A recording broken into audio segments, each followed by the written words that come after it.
La enfermedad cerebrovascular es la patología de milenio. Cada día vamos a tener más casos. La incidencia obviamente va a aumentar.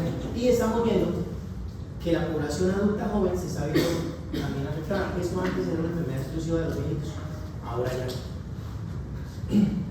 Lentamente está desplazando otras causas de muerte. Aunque la enfermedad cerebrovascular no es que sea tan mortal, pero sí bastante discapacitante. Actualmente, muchos grupos de trabajo multidisciplinario tratando de buscar alguna terapia que pueda beneficiar al paciente. Entonces, entendemos que la enfermedad cerebrovascular es un síndrome clínico, que hay una afectación neurológica focal y que se va a producir en un periodo mayor a 24 horas. Es decir, si los síntomas se mantienen por más de 24 horas, hablamos de una enfermedad cerebrovascular y no de un accidente isquémico drástico. ¿Sí? Miren, esta vaina es tan grave que el 50% de los pacientes que le traen un evento vascular van a tener algún tipo de discapacidad. El 30% va a requerir asistencia médica, 20% ayuda para la deambulación y el 10% quedaron como una vagina, solamente respirando. Actualmente, gracias a las técnicas de neuroimagen, especialmente de la resonancia, contamos con un reconocimiento de la enfermedad mucho más oportuno. ¿Qué permite esto? Que yo pueda plantear al paciente alguna estrategia de repercusión cerebral, ya sea endovenosa o arterial, como lo vamos a ver más adelante. Pese a las campañas de promoción y prevención, la enfermedad cerebrovascular sigue en aumento. Caso clínico. Paciente de 48 años ingresó a urgencias del Hospital Los Comuneros por presentar cuadro clínico de 1 hora de evolución. Familiar que lo acompaña refiere que se encontraba atendiendo un cliente y de forma súbita pierde el estado de conciencia y el tono postural. Despierta a los pocos segundos presentando alteración para emitir el lenguaje, así como alteración para movilizar el cuerpo derecho. También presenta desviación de la mirada hacia la izquierda. ¿Qué le dio al paciente?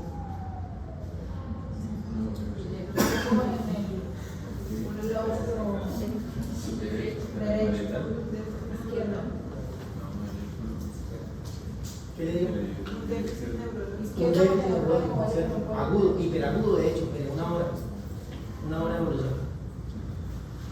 Semiológicamente, por la sintomatología presentada, ¿dónde pudiera ubicar la lesión? En el lóbulo izquierdo. Derecho o izquierdo. Pero no puede movilizar nada derecho. Porque le queda la mirada hacia la izquierda. El derecho es izquierdo.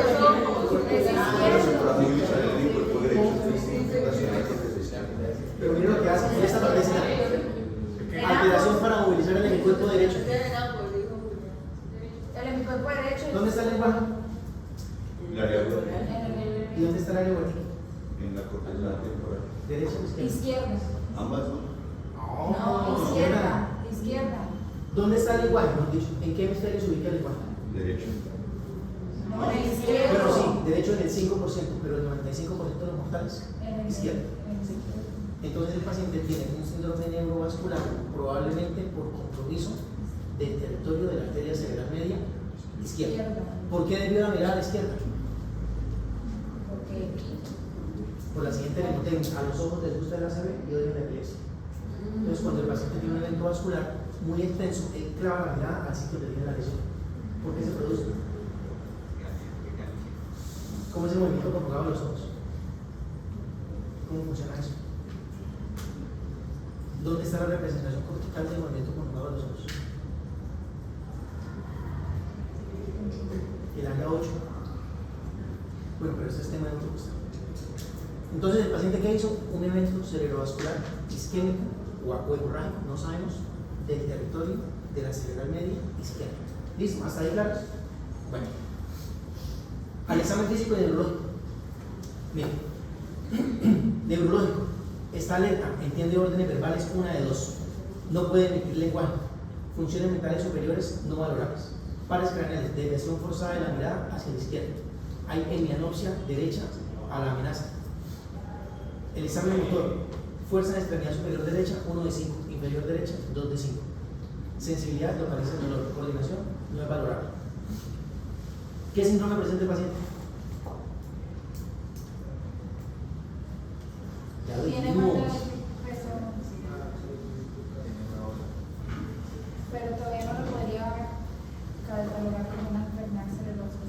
¿Por qué? Porque no tiene más de 24 horas. Pero está focalizado. Y es un evento muy grande. O sea, Y no puedo yo no puedo esperar 24 horas a ver si el paciente quedó focalizado o no para hacerle algo. Porque si no va a poder escuchar, el paciente va a quedar mal. ¿Sí me entiendes? Sí, yo lo entiendo, pero entonces no. El concepto del tiempo no puede ir. Porque es que el síndrome neurológico O sea, eso, independientemente que sea una IT, Por eso le digo que no. no que el paciente sea una IT, que sea una parálisis de todo por confusión, o que tenga un síndrome neurovascular, si me llega a focalizar, y yo puedo brindar una terapia de repercusión. ¿Sí? Entonces, ¿qué tiene el paciente? Ay, una trombosis, un infarto cerebral. ¿Qué tipo de síndrome neurovascular conoce? Miren, ahí está. El ataque isquémico transitorio. La enfermedad cerebrovascular propiamente, como la que tiene el paciente. El evento hemorrágico también hace parte de los eventos vasculares. La trombosis de senos venosos. ¿Se acuerdan de la Sí. Y el síndrome de encefalopatía cerebral posterior reversible. ¿Saben qué es eso? El famoso síndrome de MES. Le da a las embarazadas o los pacientes hipertensos, hacen un edema de la fosa posterior, pero eso es reversible. Y lo tienen sin separar. Entonces, estos son los tipos de síndrome neurovascular que actualmente conocemos. ¿Qué territorio vascular se le afectó al paciente? El del caso clínico. Sí. El de la arteria cerebral media izquierda. Entonces sería esto, ¿cierto? Hilando muy fino, si les pregunto cuántas ramas serían la cerebral media. Sí, muy finos. Dos. Tiene dos troncos. Dos. ¿Pero cuántas ramas?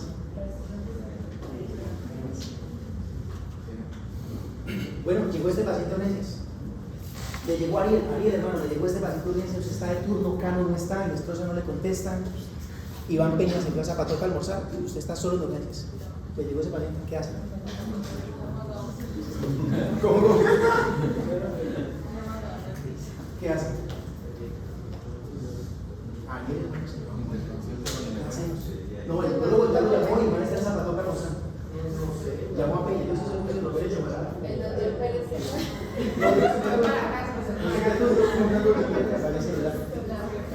Que te diga todo lo que internet. No, serio. Eso, hay que buscar entonces, lo primero que hay que hacer con este paciente es, ¿será que le tenemos una glucosa? Sí. Ecografía del cerebro. No existe. Una neuroimagen, importantísimo. ¿Qué tenemos? TAC, resonancia. ¿Qué hacemos? TAC, resonancia. Un TAC, ¿por qué? Porque no se le niega el tal. Pero más que eso,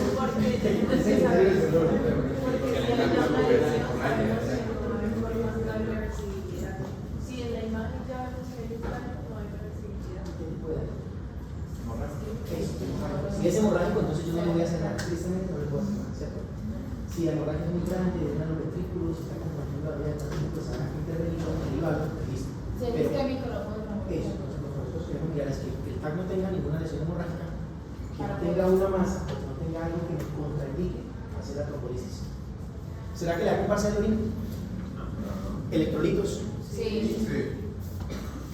Pero ¿será que con los electrolitos yo defino si el paciente lo voy a trombolizar o no? Se demoran 2 horas. ¿No? De pronto la laboratorio se lo voy a llevar a la muestra y a las 4. No se hace. O sea, no es de rutina, ¿sí? No hace parte de la inicial. Prueba de embarazo. No, tiene que ver. Depende, ¿cierto? Porque es que como vamos a ver más adelante, el embarazo es una contraindicación para el procedimiento de trombolisis. Entonces, básicamente, estos son los exámenes que vamos a hacer. Una glucosa, una neuroimagen, ya sea un TAC o una resonancia. Esta fue la glucosa del paciente, 130. O sea, estamos bien. Y este fue el TAC inicial. Entonces, ¿qué le vemos? No hay hemorragia. Que no hay hemorragia. Muy bien, eso es lo que queríamos mirar. ¿Cierto? Hay una escala que se llama escala de Asperger. Esta escala fue creada para determinar mediante TAC la severidad de eventos cerebrovasculares. ¿Saben qué escala de Asperger? ¿Los están atrás? ¿No sé? ¿De Hasper? Esta es la que se usa en fibrilación auricular. Cuando hay fibrilación auricular y se quiere predecir el riesgo de hemorragia anual.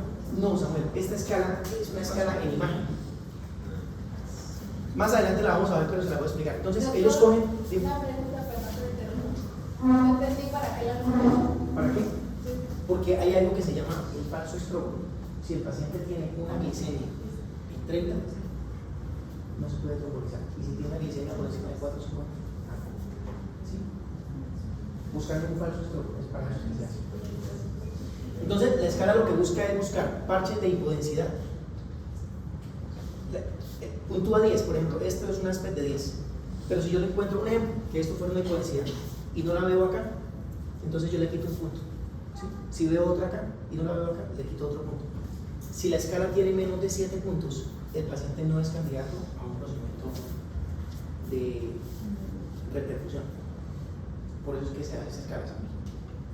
Y esta es la resonancia del paciente. Entonces le hicimos el TAC, no le encontramos nada, ya había pasado cerca de 1 hora y algo, entonces yo dije, no, llevémoslo a resonancia. Y le hicimos esta resonancia. ¿Qué imagen es? ¿Qué secuencia? Ya sabemos que es una resonancia. ¿Y detrás qué secuencia es?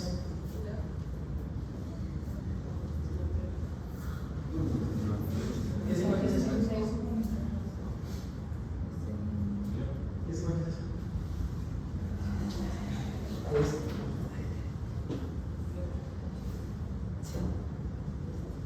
Entonces, esta secuencia se llama secuencia de difusión. Realmente, en la realidad, esta resonancia se la hicimos después, ya después de que el paciente se había trombolizado. Es decir, esta resonancia se le hizo al día siguiente.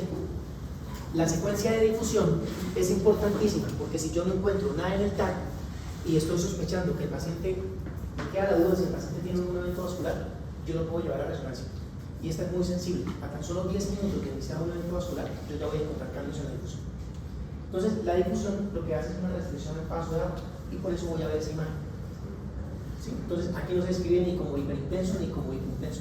Se describe como una restricción de la señal en la secuencia de difusión. Y esta es la secuencia FLEP. Como ya han pasado más de 2 horas, entonces yo le hice en la resonancia, vemos que en la secuencia FLEP hay una hiperintensidad que compromete parte del lóbulo temporal, frontal y parietal del hemisferio izquierdo por compromiso de la arteria cerebral media izquierda. ¿Qué le hacemos al paciente? Ariel, ¿qué le expliqué eso? No, ya. Cuando ustedes tienen dolencia de mano, va a decir, pucha, ¿qué era lo que decía este man? ¿Qué secuencia es esta? ¿Qué secuencia es esta? Esta es la de cerebral simple y esa es la de Difusión y FLEP. ¿Qué le hacemos al paciente? Pues ya ahí no tiene una hemorragia.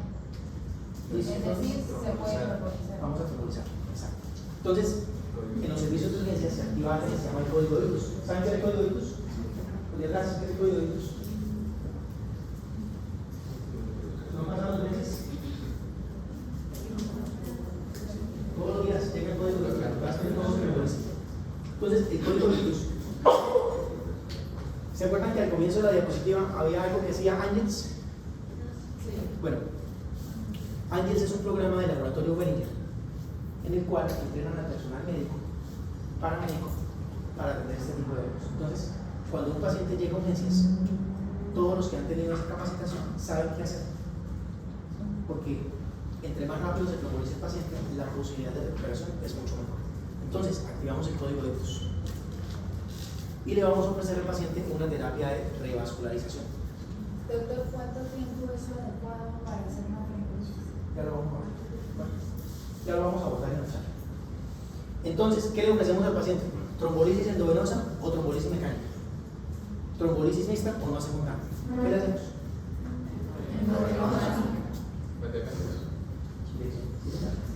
¿Saben qué es la trombolisis?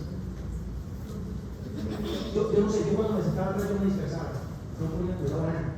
Ustedes están aquí. ¿Qué es la trombolisis?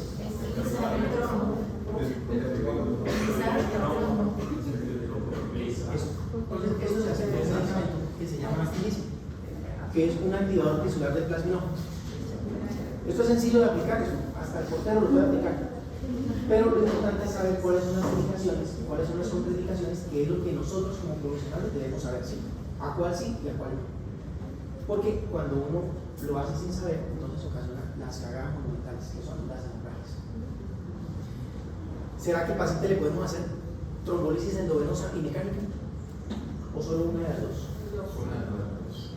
No, No. por ahí está. Se le hacen las dos. Entonces, por ejemplo, si yo encuentro que el paciente tiene un evento cerebrovascular de grandes proporciones, que la escala de NIHSS me dio 24, y yo sé que ese paciente neurológicamente con la trombolisis endovenosa no le va a funcionar, lo envío a trombolisis mecánica, pero le hago primero la trombolisis endovenosa. O sea, se hace un tratamiento mixto. Y específicamente en este paciente, ¿qué le hacemos? Llegó a Funeros. Primero la novenosa. No está en ese radiólogo intervencionista y no me presta el equipo. Estoy llamando y el man. Si ya la rayada, como no me presta el equipo, no le puedo hacer la mecánica. Entonces le inicio la endovenosa, ¿sí? Y lo remito a un centro donde cuente con ese servicio, con la mecánica. ¿Y aquí en Comodoro Blanco? Sí, pero a veces el que se ve que es el radiólogo intervencionista no está disponible. ¿Está bravo? Sí, yo una vez no ese equipo para hacer una trombectomía mecánica y siempre lo tengo. Hasta de cuenta se quería ir. Pero claro, Hasta yo realidad. Pero le salió bien, Lo no sé. entiendo pero la perfectamente. paciente le fue bien. Porque, El médico. Y lo peor, eso fue a honoris causa, ¿no? Me dieron un besito por eso. Pero pues, Por los mismos 500. y así corro. Por eso a veces, mire, por eso a veces hasta esta vida Jorge tenía razón en cambiar algunas cosas de la reforma. Por eso no lo demandó. Es que, En fin, o sea, trombosis. mire, se van a dar cuenta en su práctica clínica, haciendo un paréntesis, que nosotros a veces nos prestamos para diseminar el sistema de salud, ¿sí? Pidiendo cosas maricadas para lucro y beneficio propio. Entonces, por ejemplo, hace algún tiempo, un paciente con esclerosis múltiple, el laboratorio venía y le decía al doctor: si usted me formula pacientes con interferón, yo le doy un congreso en China. Y como le gusta, con todo pago, porque realmente cuando uno va a un congreso es con todo pago. Si usted me formula medicamento para el Parkinson, que se llama Rasalina, yo lo voy a llevar a Canadá. Entonces ponga esa fórmula. Desafortunadamente mucha gente está con eso. Y no. Y se moría de Gracias la a ir acá. Fui 2 veces a Canadá, Pero no así, pero no así. No, mentira, los laboratorios, ya. Hay otra parte de los laboratorios que es el apoyo a la educación médica continua, ¿sí? Y ellos apoyan muchas cosas. Entonces, por ejemplo, el otro mes voy para Argentina a un congreso de esclerosis múltiple, ¿sí? Y yo no es que haya formulado el chino. De hecho, al que más lo formula, no lo invitan. Pero no sabe para qué entrar. Lo que pasa es que he participado en ¿cómo se llaman? En juntas médicas de pacientes con esclerosis para el uso de ese tipo de terapia. Bueno, listo, parado. Entonces, lo trombolizamos, no le hacemos nada, si está trombolizado, ¿qué se le haga? Entonces, mire, para poder abordar a este paciente, pues vamos a hablar de algunos conceptos generales, ¿cierto? Sabemos que la enfermedad cerebrovascular es una sintomatología referible. ¿Qué significa?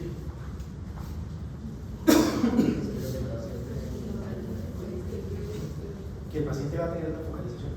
¿Sí? O sea, no hay ACV sin focalización. No, mentiras, sí la hay. Sí hay ACV sin focalización. Sí, ya les contaré más adelante. Que tiene un comienzo brusco, que tiende a estabilizar y que tiende a la regresión. Afortunadamente, nuestro cerebro cuenta con una serie de mecanismos que permiten el fenómeno de neuroplasticidad, y es gracias a eso que el paciente puede recuperar muchas de las funciones prestadas. Vea, les voy a contar algo que sucede muy a menudo. Llegó el paciente focalizado y entonces me lo interconsultan y yo estoy ahí en urgencia y digo: uy, sí, activamos el código de ictus y lo trombolizamos, y el paciente a las 4 horas mejoró. Y todo el mundo nos dice: uy, ese neurólogo, mucho monstruo.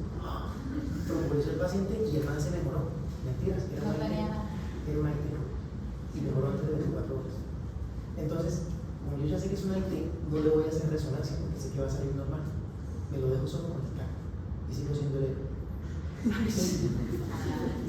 Eso sucede. Eso es muy Pero frecuente. ¿qué le dice el paciente? No, el paciente, o sea, tenía la indicación de trombolizarse. De hecho, les voy a contar que yo he trombolizado simuladores. paciente de 38 años, peleó con el marido, focalizada, me llamaron y la tranquilicé. Y al día siguiente la hija me dijo, gracias a Dios no me pasó nada, porque yo venía en la segunda.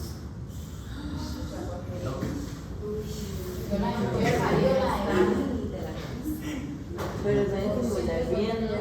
Mi enfermera jefe sabía, la vida sabía que tenía que hacer. loca, pero no. Y el sí va a ser igualizado. Por ahí le he visto trabajar en la avanzada. Bueno, miren, la enfermedad cerebrovascular tiene unos factores etiopatogénicos. Algunos pacientes son asintomáticos. Entonces ahí cae nosotros. Paciente que le hicimos un TAC porque consultó por dolor de cabeza. Dolor de cabeza ahí pendejo. Y le encontramos un área de malasia. Y entonces, señor, ¿usted no es de vascular? No, nunca me ha dado nada. Son pacientes asintomáticos. También hay cuadro clínico no focal. ¿Se acuerdan la pacientica que en Chicamocha tenemos que llegó desorientada? Que estaba en la 702B. 702B. ¿Se acuerda la señora bonita en el séptimo piso que estaba pendiente de una resonancia porque Sí, estaba sí. La señora hizo una lesión del lóbulo parietal, estaba algo desorientada, pero no tenía ninguna lesión focal, es decir, no tenía una alteración motora. Y 5 a 10% de los pacientes son simuladores. Todo lo que tengo que hacer para simular un... Primero, saber mucho de enfermedad cerebrovascular. O me regalan para la... La fisiopatología. Entonces, miren, en condiciones normales, el cerebro tiene 55 mililitros por cada 100 gramos minuto de sangre. O sea, calculen cuánta sangre le llega al cerebro. Increíble, ¿sí o no? El daño neuronal es irreversible. Lo que se murió, se murió. A los 30 minutos ya hay un corte, es decir, una lesión que no se recupera. Entonces, ¿qué se ha demostrado fisiológicamente? Que en el área de core, la lesión, el flujo sanguíneo disminuye a niveles de tan solo 10 a 15 mililitros por cada 100 gramos minuto. De 55 se bajó a 10. Tan solo. Pero hay un área de penumbra. ¿Qué es el área de penumbra? Ariel, ¿qué es el área de penumbra? ¿Y el área de core? El área de core es el sitio donde se produjo el taponamiento, es decir, la lesión. Pero el área de penumbra es lo que yo quiero salvar en el paciente. Por el core no puedo salvar, ya vaya, ese core se murió.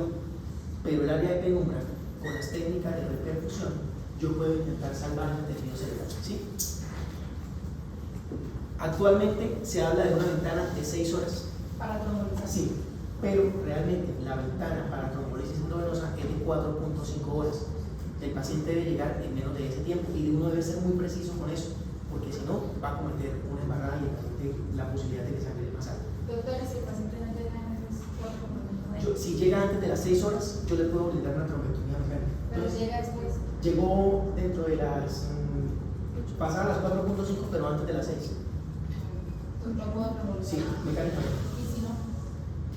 Ay, No es que no se pueda, pero el riesgo de que la repercusión cause hemorragia cerebral es más alta. ¿Sí? pero le puedo hacer otro tratamiento o tanto. Nada, por eso la importancia de enseñar a la gente cuándo consultar a tiempo con los estudiantes. Doc, ¿y el core, el área de core, se puede regenerar por la Nada, eso es el área malasia que uno ve en el taco en la imagen. Es queda así? sí, queda así. Disfuncional de por Sí. vida. Pero existe la maravilla de la neuroplasticidad.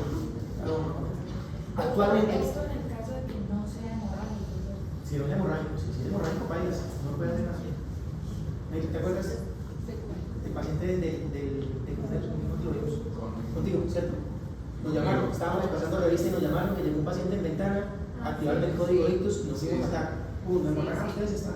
Es una hemorragia, no se le puede hacer. O sea, digamos, si nosotros nos llevas para hemorragia, o el paso a seguir, ¿cuál sería? Pasarlo a la bolsa. Sí, y hacer un TAC de control, porque si la hemorragia se expande, hay que operar. Sí. O sea que si se está focalizando la hemorragia y no se expande, se deja quieta. Se deja quieto. Sí. Si el paciente, o sea, drenar la hemorragia no le va a garantizar mejoría, le va a mejorar sobrevivir. El rango y la escala de discapacidad va a ser la misma. Sí. Bueno, miren, volviendo acá. ¿A cuántas horas le dije que eran las trombolisis? 4.5, ¿cierto? Pero resulta que actualmente hay estudios que quieren ampliar la ventana de trombolisis a 6 horas. Inicialmente cuando salió el medicamento al mercado, que es el Activicin, la ventana era 3 horas. Pero el laboratorio dijo, yo escucho que se me están quedando muchos pacientes por fuera y estamos dejando de vender el medicamento. Entonces se dieron a la tarea de hacer estudios y dijeron, sí, ampliémoslo a 4.5 horas. Y me pongan cuidado a esto. 4.5 horas. Y actualmente hay estudios que quieren llevar esa ventana a 6 horas. Ahora, yo me pregunto, si a 30 minutos ya hay un daño neurológico severo, ¿qué será las 6 horas? O sea, ahí uno se da cuenta que la industria farmacéutica presiona muchísimo al personal científico para crear todo este tipo de cosas. Continuando con la fisiopatología, una vez se produce el evento, hay 3 tipos de muerte celular.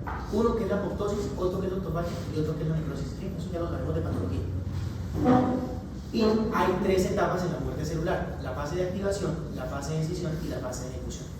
Cuando se produce un evento cerebrovascular isquémico, se produce toda esta cascada de eventos. Entonces, se libera el glutamato, se aumenta el AMPA, salen los autocoides inflamatorios, aparecen los segundos mensajeros, aparecen los reactantes de oxígeno, aparecen los factores de transmisión genética, porque no todo puede ser malo en el evento vascular, se aumenta la permeabilidad de la membrana y aparecen los complejos enzimáticos que los que causan las lisis de los tejidos cerebrales.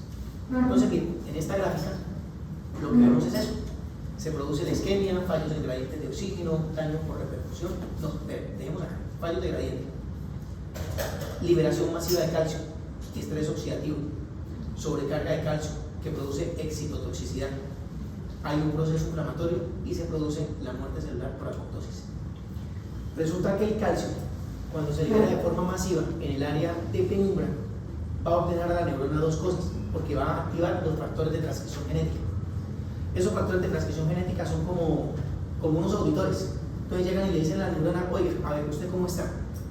Después del evento, ¿siguió bien o siguió mal? No, seguí mal. Entonces usted va a entrar en un fenómeno de apoptosis. Y la neurona que logra regenerarse va a ser parte de la neuroplasticidad y es lo que le va a permitir al paciente recuperar parte de la función perdida.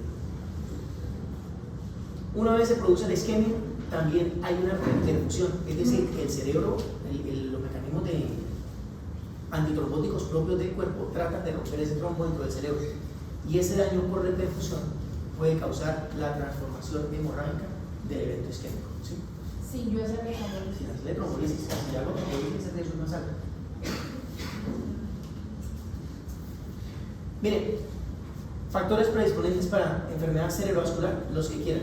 Los no modificables, la edad. Desafortunadamente, el principal factor de riesgo para un evento vascular es la edad. Parece ser que los hombres nos dan más evento vascular que las mujeres. La raza y la etnia. La raza negra tiene mayor riesgo como todas las enfermedades cardiovasculares. ¿Sí? La geografía, no sabemos qué tanto puede afectar la geografía, pero pues la mayoría de gente de color negro vive en la costa o en el Chocó, ¿sí? En los litorales. Entonces, por eso, geográficamente hay más predisposición. Estación del año no está demostrado. Y factores genéticos. ¿Qué entendemos por factores genéticos? ¿Saben qué es el síndrome de Melas? Cambios en su ADN que lo predisponen para. Entonces, por ejemplo, Y también es patología ya que por herencia que la misma familia le pueda dar que pueda aumentar la posibilidad de desarrollo. eso, por ejemplo, el síndrome de Melas. El síndrome de Melas es una encefalopatía mitocondrial en el cual el paciente hace acidosis láctica, epilepsia y eventos cerebrovasculares. Y es un trastorno genético. Mire, hay otros factores modificables: la hipertensión, la diabetes, el tabaquismo, la disciplina, como para todas las enfermedades cardiovasculares, ¿cierto? Yo creo que esto es la repetición de la repetida. La aterosclerosis, el alcohol, la obesidad. Miren, esto es muy importante, la apnea del sueño. ¿Algunos roncan? Yo creo que sí, lo que pasa es que no les han dicho. Pero tener apnea del sueño es un factor de riesgo cardiovascular como la hipertensión. O sea, el paciente gordito toca corregirlo. Un paciente que ya está diagnosticado, ¿cómo se define el efecto de la hemofilia dentro de una serie? Digamos, por ejemplo, lo que yo tengo. Si tiene hemofilia, no lo vamos a trombolizar. Recuerden que la hemofilia lo que más causa son eventos hemorrágicos. Pero en el caso de hemofilia tendríamos menos rango de tiempo para poder No, hacerlo. ahí no, hay unas contraindicaciones. Vamos a hablar más adelante de eso, bueno, de las contraindicaciones del del tratamiento. Y el hecho de tener una hemofilia necesariamente me va a dar un evento cerebrovascular hemorrágico. No he visto el primero. La migraña, miren, hay infartos migrañosos. El uso de drogas, la cocaína, el consumo de cocaína, puede dar vascular. Camina por marihuana, es más saludable. Microalbuminuria, porque si hay microalbuminuria ya hay un daño en la estructura vascular. Y las infecciones crónicas. Etiopatogenia, entonces, tenemos eventos que son trombosis arteriales, que son ateroscleróticas, ¿sí? Dentro de esas tenemos la migraña, la arteritis y el síndrome de Kawasaki. ¿Han visto algún Kawasaki? Bueno, como menos tenemos 2 casos diagnosticados por genética y ambos reportados, que chévere. Alteraciones hematológicas, el uso de anticonceptivos orales, el uso de drogas recreacionales, el síndrome de Fabry y la homocisteinuria son causas de trombosis arteriales ateroscleróticas. Otra causa, las embolias. La más frecuente, las cardíacas. ¿Cuál es la más? La fibrilación auricular. Es la principal causa. Que puede ser de arteria a arteria, puede ser paradójica. ¿Qué es paradójica? ¿A qué se refiere con eso?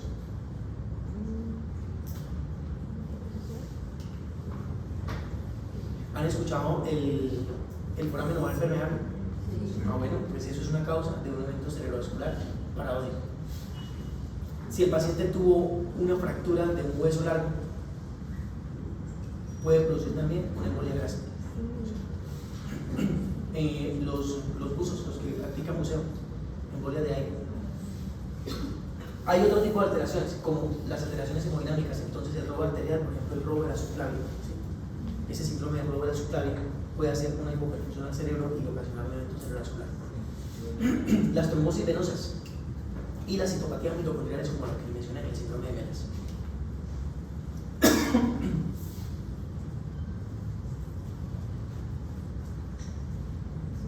Entonces, miren, de acuerdo a la ubicación anatómica, yo puedo describir una serie de signos y síntomas en el paciente, es decir, simplemente con la semiología, por ejemplo, como el caso del paciente, sin ver la imagen, ya sabíamos clínicamente que tuvo un infarto de la cerebral media, ¿sí? Algunos eventos vasculares son mucho más dramáticos que otros. Entonces, por ejemplo, tener una lesión de la arteria carótida interna, se le tapó la arteria carótida. ¿Qué le pasa a ese cerebro? ¿Cierto? El hemisferio se fue por completo. Realmente eso es incompatible con la vida. Es un infarto cerebral masivo. Espérame un segundito, por favor, si no me van a seguir llamando.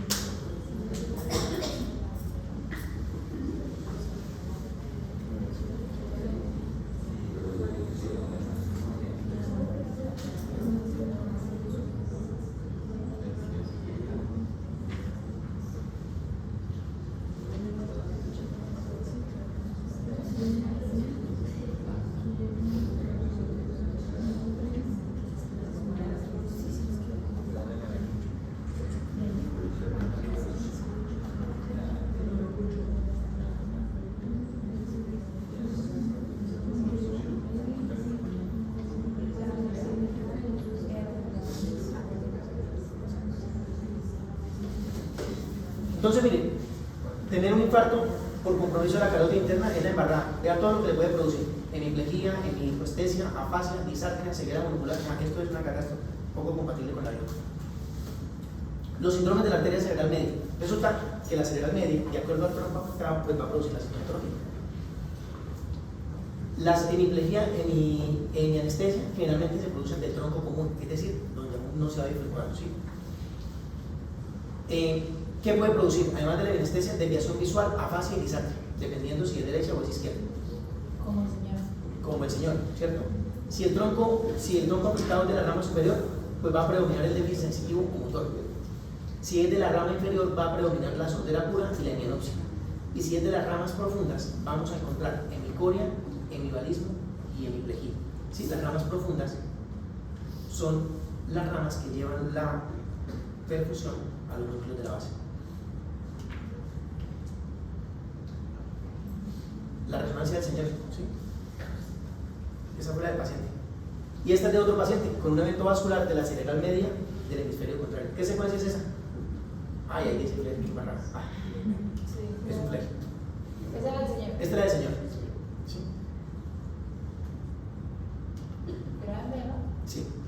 Esto es otro evento. Miren, este evento, además de comprometer la cerebral media, también comprometió la cerebral posterior. Entonces, yo imagenológicamente puedo dimensionar que el paciente lo que hizo fue un evento embólico, porque comprometió dos territorios vasculares: cerebral posterior del lado izquierdo y la arteria cerebral media del lado izquierdo.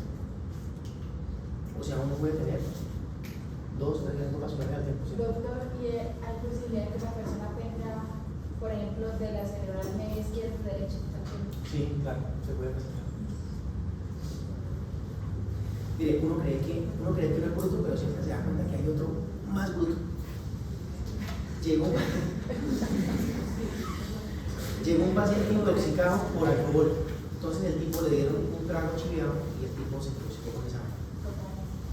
Resulta que el tratamiento para eso, los toxicólogos manejan un alcohol especial. ¿Sí? Se le aplica ese alcohol al paciente.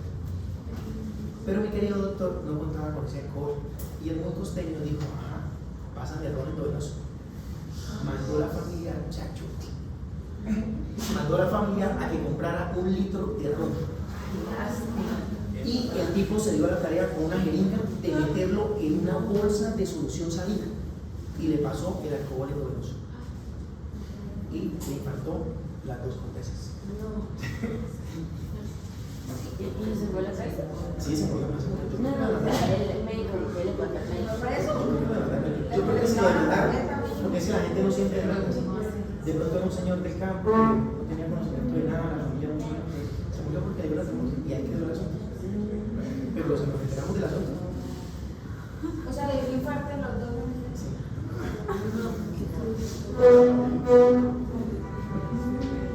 Pero no era UDES. No era UDES. Mire, estos son infartos menores, entonces son infartos lacunales. Probablemente eso fue lo que le pasaron. Las lesiones de la cerebral anterior. ¿Qué vamos a encontrar en el paciente? Debilidad, hipoestesia del miembro inferior. ¿Sí? Se va a afectar porque anatómicamente la representación. ¿Se acuerdan de la representación del homúnculo cerebral? Sí, bueno, la pierna o la extremidad inferior está más arriba en comparación con otras estructuras y por eso en los infartos de la cerebral anterior vamos a ver hipoestesia o alteración de las extremidades inferiores. Incontinencia urinaria. ¿Por qué se produce la incontinencia urinaria? ¿Dónde está la representación cortical del control de esfínteres? Entonces está a nivel del lóbulo frontal. ¿Sí? Aparecen reflejos succedáneos, ¿como cuáles? Chupeteo, aprehensión, lo que hacen los bebés. Y aparecen los síndromes de desconexión cuando la lesión afecta el cuerpo calloso. Como son lesiones que afectan el lóbulo frontal, vamos a tener también en el paciente trastorno de la conducta o del comportamiento. Entonces, mire, estos son imágenes de eventos vasculares del territorio de la cerebral anterior. Un TAC cerebral y una resonancia cerebral. Esto es cardiogólico, ¿no? Mire, todo se chispió. Botó un trombo y chispió el cerebro. Múltiples eventos vasculares, pero todos sobre la cerebral anterior. De la cerebral posterior, vean, esto sí que causa síntomas. Si lo que se nos compromete es el lóbulo occipital porque se tapó la cerebral posterior, vamos a encontrar la metamorfopsia, el síndrome de Varino, de Anton. ¿Qué es el síndrome de Varino? O el de Anton. Cosas complejas. El paciente cree que ve, pero no está viendo. Y el otro, el Varín, es el paciente, por ejemplo, le mira la cara a Samuel y es capaz de reconocerle las gafas o la nariz o la boca, pero no es capaz de reconocer todo el conjunto. Esos son ocasionados por síndromes del lóbulo occipital. La ataxia óptica, la ceguera de colores y las alucinaciones visuales también hacen parte del cuadro clínico. Si el compromiso es, además de afectar el lóbulo occipital, afectó el tallo, pues vamos a encontrar otro compromiso, ¿cierto? Compromiso de pares craneales, trastornos visuales, alteraciones cerebelosas, del estado de conciencia, de la memoria y el síndrome de Jenner-Rossi. ¿Sabe qué es eso? Son por lesiones talámicas, es un síndrome doloroso. Doctor, el cerebro se puede encontrar. Claro, también. Por compromiso de la cerebral, de la circulación cerebral posterior. Pero que solo se imparte el cerebro. Sí, el por cerebro. compromiso de la pica, por ejemplo, se tapó la pica. Entonces produce una lesión del cerebro. ¿Y tiene la misma, o sea, el mismo actual o cambia? No, cambia la sintomatología, sí. Ahí va a predominar el síndrome cerebeloso, entonces el Vértigo. Síndrome de la basilar. ¿Qué le ven a ese TAC? ¿Quién me describe el TAC?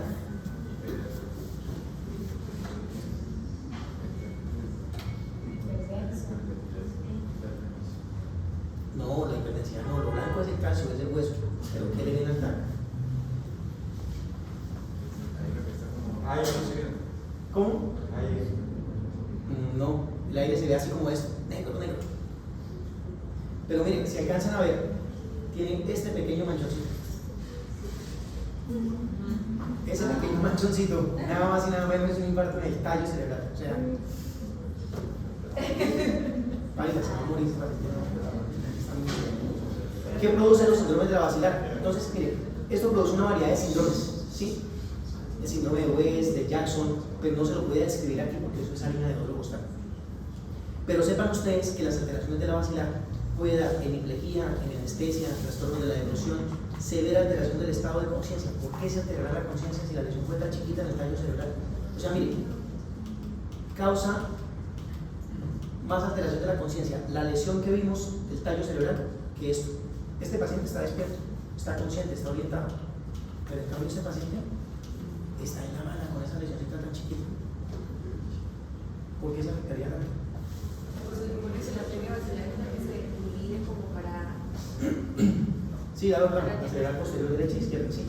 Pero ¿por qué esta lesión tan pequeña en el tallo da tantos síntomas de base? ¿Cómo? Es que, sí, es lacunar, pero si esto fuera en otro sitio, de hecho, el paciente ni el paso de eso. Ahí está toda la vía motora, toda la vía sensitiva, y está el sistema reticular activador, que es lo que nos mantiene a nosotros despiertos. Algunos los veo ya como fallando el sistema reticular activador. Lesiones, más lesiones del tallo cerebral. Esto es una abuelita que tenemos hospitalizada,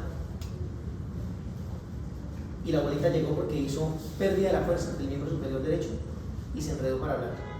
Y tiene esta lesión. ¿Qué lesión es? Sí, pero ¿qué es? Una hemorragia. La abuelita es una hemorragia y sigue viva. Estos son lesiones del cerebelo. Entonces, si hay compromiso de la circulación posterior, es posible que encontremos también lesiones del cerebelo. Así se ven como esta. La correlación entre el FLEP y la secuencia de difusión. Bueno, listo. Como para motivarnos nuevamente, el análisis del caso clínico. Adulto medio con antecedentes de hipertensión arterial, tratamiento y con adecuada adherencia. Cursa con cuadro de alteración neurológica severa, la cual se encuentra en el examen neurológico alteración del lenguaje, alteración de la mirada primaria, alteración de la fuerza en extremidades derechas. La escala de NIHSS le puntúa 18. Se considera paciente candidato a terapia de revascularización farmacológica y mecánica. No hay contraindicaciones para la misma. El familiar entiende y acepta el procedimiento. Previamente se han explicado indicaciones, así como riesgos y posibles complicaciones. Y se activa el protocolo para trombolisis mixta. ¿En qué consiste?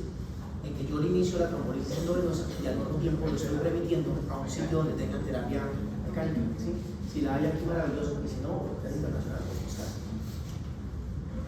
Pero resulta que para llegar a esa conclusión tuvimos que ver en el paciente una serie de escalas. Entonces, la escala de NIS. ¿Para qué sirve el NIS? Para ver si el paciente sí está haciendo un hígado y si hay que trombolizar. El NIS me sirve para determinar la severidad, ¿sí? Entonces, si yo encuentro un NIS mayor de 25, quiere decir que el evento vascular es de grandes proporciones y que la posibilidad de complicaciones de transformación hemorrágica con la trombolisis endovenosa va a ser alta. Si yo encuentro un NIS por debajo de 4 y no hay comprometida un área elocuente, no lo voy a trombolizar. La escala de Aspect. Entonces, la escala de Aspect es esto. Estos tipos cogieron 10 puntos del cerebro y le dieron a cada punto una ubicación anatómica.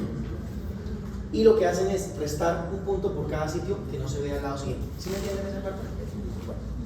Entonces, el paciente que vimos, la escala de Aspect le puntuaba 10, es decir, se veía perfectamente todas las ubicaciones anatómicas que ellos describen. Entonces lo hacen en 2 cortes. En un corte miran los núcleos de la base, estos 4. En otro corte miran estos 3 puntos. Y en otro corte más arriba miran estos otros 3 para un puntaje de 10. Hay otras escalas, como la escala de Dragon, la escala de Sedan, la escala de Rosetta, que sirven para predecir el desenlace de trombolizar al paciente.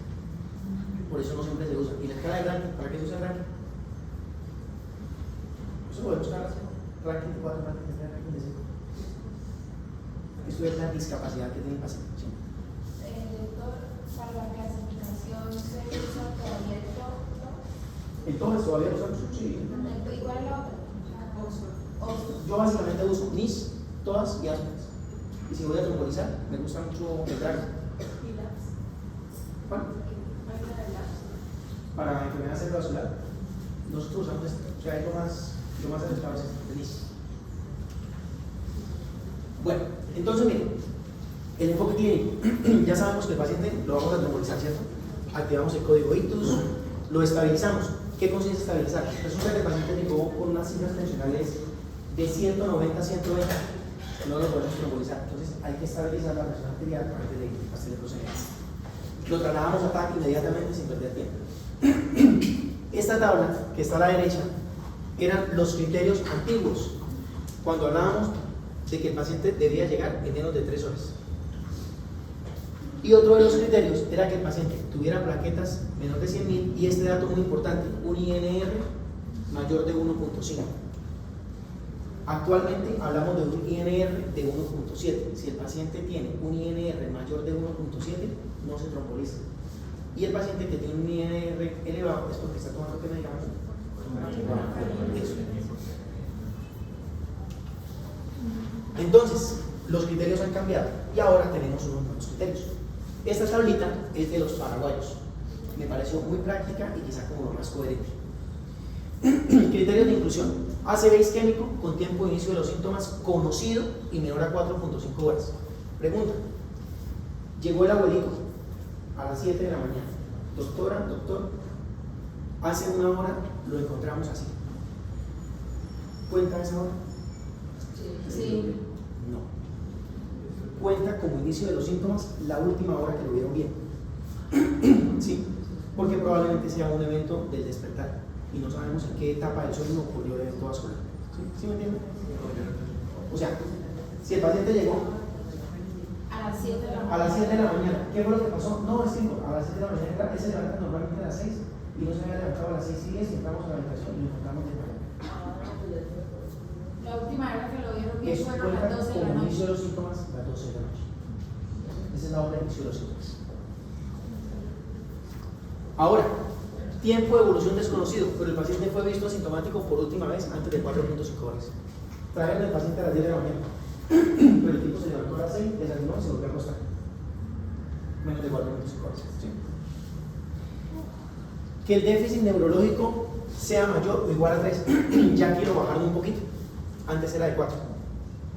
Si el NIS está menor de 3, no lo trombolizo, pero si está mayor de 3, lo trombolizo. Ahora, si está menor de 3, pero tiene comprometido un área elocuente, por ejemplo, tiene una fase motora, yo lo trombolizo. ¿Sí?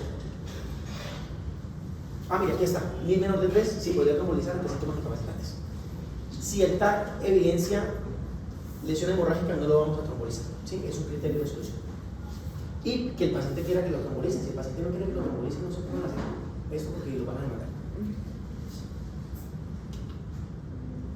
Criterios de exclusión absolutos. ¿Cuándo no vamos a trombolizar al paciente? Menor de 18 años. Clarito. Si tiene 17, no vamos a trombolizar. Porque no está aprobado este manejo para ¿qué me pregunta? Para menor de edad. Que el paciente tenga hora de inicio de los síntomas determinada. No sabemos a qué hora se inicia. Que tenga una hora de inicio de los síntomas mayor a 4.5 horas. Que la presión arterial esté mayor a 185 la diastólica, la sistólica y la diastólica mayor a 110 y que no descienda con el tratamiento médico. ¿Cuál es el tratamiento indicado? El Lavecalol. Entonces, llegó el paciente con crisis hipertensiva, yo le pongo un bolo de Lavecalol. Que en otras instituciones aquí no dejan colocar Lavecalol, toca colocar lo que tenga. Pero hay que bajar la presión, si no se puede priorizar. Y es una pelea que hemos tenido con la química farmacéutica y ella no entiende esto. Bueno, ¿Y por qué no me lo trata? por costos. Que el paciente tenga tomográficamente el TAC, yo le puedo ya signos lo que se toma. Eso. Que en el tallo tú encuentres signos de que el evento cerebrovascular es muy grande, por ejemplo, que se le tapó la carótida y ya encuentro una incoherencia muy grande o pérdida de hipertensión por microscopical, no lo voy a trombolizar. Que haya evidencia de sangrado, que el paciente tenga antecedentes de hemorragia intracraneal, que el paciente tenga síntomas sugestivos de hemorragia subaracnoidea. En el TAC uno puede ver la hemorragia subaracnoidea. Que el paciente haya tenido un evento vascular isquémico o un traumatismo previo en los 3 meses antes del evento, que tenga una cirugía mayor en los últimos 14 días, que tenga cirugía intracraneal o espinal en los últimos 3 meses, antecedente personal de neoplasia digestiva, sangrado digestivo o urinario, no lo vamos a trombolizar, punción arterial o en sitio no compresible. Si el paciente yo le hice una punción lumbar hoy en horas de la mañana y en la tarde se focalizó, es mejor no trombolizarlo porque probablemente va a sangrar. Y que el paciente esté recibiendo warfarina y que tenga un INR mayor a 1.7.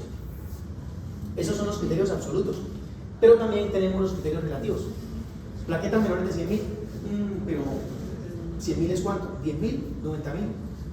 Sí, ellos no especifican. Antecedente personal de coagulopatía, lo que preguntaba Ariel. Si el paciente tiene, ¿qué es lo que usted me preguntaba? Sí, digamos que el paciente tiene limpia o... Eso mismo, es una contraindicación relativa, no absoluta. Se pudiera trombolizar. Es absoluta, no es relativa. Es relativa, no absoluta. Que el paciente esté recibiendo otro tipo de anticoagulantes, rivaroxaban, dabigatran, apixaban. Resulta que el dabigatran sí tiene un antídoto. Hay un anticuerpo monoclonal que yo lo puedo usar para revertir el efecto del dabigatran, pero probablemente no voy a tener disponible en la farmacia un medicamento que cuesta 15 millones de pesos. ¿Sí? Entonces, difícilmente lo vamos a tener. Y si viene estudio. ¿Cómo? Y si viene estudio. ¿Cómo así?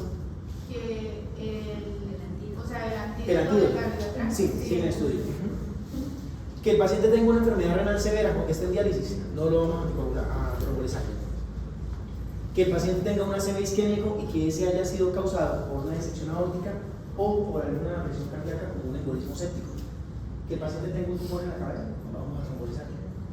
Y que el paciente tenga antecedente personal de enfermedad neurismática cerebral con sangrado previo no tratado y que sea mayor a 10 milímetros, porque el riesgo de que sangre es mucho más alto. Y si tuvo uno de los mismos se trata. Si es menor de 10 milímetros y no hubo sangrado, yo lo puedo reprobar, porque si no todos los aneurismas sangran. ¿Sí? De hecho, afortunadamente, con las técnicas de neuroimagen, muchos de los eventos se detectan y los podemos embolizar a tiempo. Criterios de exclusión relativos. Paciente en embarazo. Uy, yo no sé, yo no trombolizaré una embarazada. Parto en los últimos 14 días. El riesgo de sangrado es alto. Que haya hecho un evento coronario en los últimos 3 meses. Glicemia menor de 50. Y que el paciente tenga un déficit neurológico al momento de trombolizar. Función lumbar en los últimos 7 días. Que el paciente tenga una dependencia funcional importante. Si el viejito está postrado, ¿para qué lo voy a trombolizar? ¿Sí? No le vamos a ofrecer nada diferente. Antecedentes de lesiones cerebrales, meningiomas, neurinomas, que son neoplasias benignas, pero que están causando un compromiso estructural en el cerebro. Previo al diagnóstico, que haya hecho una retinopatía oftálmica hemorrágica, es decir, que el paciente hizo un evento vascular en el ojito y el ojito le sangró, pues lo vamos a trombolizar. Y estos son otros criterios relativos y que actualmente vienen como cobrando fuerza. Antes nosotros teníamos el concepto que si el paciente tiene un NIS mayor o igual a 25, no lo trombolizábamos. Pero hoy en día eso está como tendiendo a reevaluarse. Entonces, como se les puede brindar la oportunidad de una trombectomía mecánica, estamos trombolizando cada vez más pacientes con escala NIS mayor de 25. Paciente mayor de 80 años. Si el paciente tiene 85 años y es totalmente funcional previamente al evento vascular, ¿lo trombolizo? Claro, si tiene 90. No. Pues en teoría se puede decir. Pero el riesgo de que cause una hemorragia es más grande. Antecedente personal de diabetes, más ACV previo al evento vascular actual. Es que si ya ha hecho un evento vascular y tiene una lesión malásica, la posibilidad de que esa lesión sangre es alta. Entonces, lo mejor es no trombolizar. Pacientes que reciben anticoagulantes orales y que tengan un INR menor a 1.7. Si el paciente toma warfarina y tiene 1.6 de INR, ¿lo trombolizamos? A mí me daría miedo trombolizar. Bueno, ¿y qué examen le vamos a pedir a nuestro paciente? Estudios complementarios. Entonces hay algo que se llama estudios de factores de riesgo, los cuales incluyen evaluar los vasos que van hacia el cerebro, y eso lo hacemos por medio de un Doppler de vasos de cuello. Si yo tengo un evento de la fosa cerebral posterior, es decir, el paciente hizo un infarto cerebeloso, probablemente el Doppler de vasos de cuello no es el examen más útil. En ese caso yo le pediría un angiotac cerebral que me permite evaluar de una manera más objetiva las estructuras vasculares del cerebro. ¿Qué otros exámenes podemos usar? La resonancia, la angioresonancia y la paraangiografía. Dentro de los estudios de factores de riesgo entonces tenemos el Doppler de vasos de cuello, el ecocardiograma y el perfil metabólico, un perfil lipídico, un TSH y una serología. Eso es lo que recomienda la guía. Sin embargo, yo pues, no encuentro una asociación entre tener una serología positiva y un evento vascular. No me han dicho, no va a llevar al primer paciente con sífilis y que le dio un infarto. Mire, esta imagen es muy chévere. Esto es un angiotac. Y aquí lo que vemos es la obstrucción de la sangre a la circulación en la arteria cerebral media. Se tapó, compárenla con la otra. Miren cómo se ve, Charlie. Una vez trombolizamos al paciente, ¿qué debemos hacer? Trasladarlo a la unidad de cuidados intensivos, porque allá va a estar manipulado. Manejo de las comorbilidades y complicaciones. Si el paciente es hipertenso, pues hay que darle manejo a eso. Si el paciente tiene una arritmia cardíaca, hay que buscar un manejo para la arritmia cardíaca. Iniciamos el manejo preventivo secundario a las 24 horas. ¿Cómo se hace? ¿Qué es el manejo preventivo secundario? El mismo que se usa en la enfermedad coronaria, ¿cuál es? No, manejo preventivo farmacológico secundario. Si tiene una indicación de anticoagulación, hay una tableta para eso. Entonces hay que esperar 4, 7 o 14 días dependiendo de la magnitud del evento. Pero ellos se refieren a manejo preventivo secundario, que es al uso de estatinas y de antiagregación, entonces aspirina y atorvastatina. La rehabilitación temprana, esto es algo que a veces fisioterapia no entiende. Entre más temprano se inicie la rehabilitación, mayor va a ser la neuroplasticidad y eso le va a permitir al paciente una mejoría clínica significativa. La rehabilitación debe mantenerse a mediano plazo. Miren, le va a llegar a la consulta pacientes que llevan 5 años, 10 años de un evento vascular y la familia todavía quiere que le hagan terapias. No, realmente no se beneficia, ¿sí? No hay una indicación. ¿Complicado va a ser? En la práctica sí. O sea, esto es un brochazo de todo lo que realmente es. ¿Break de 5 minutos? Sí. Oye, ¿aquí no dan tiempo? No.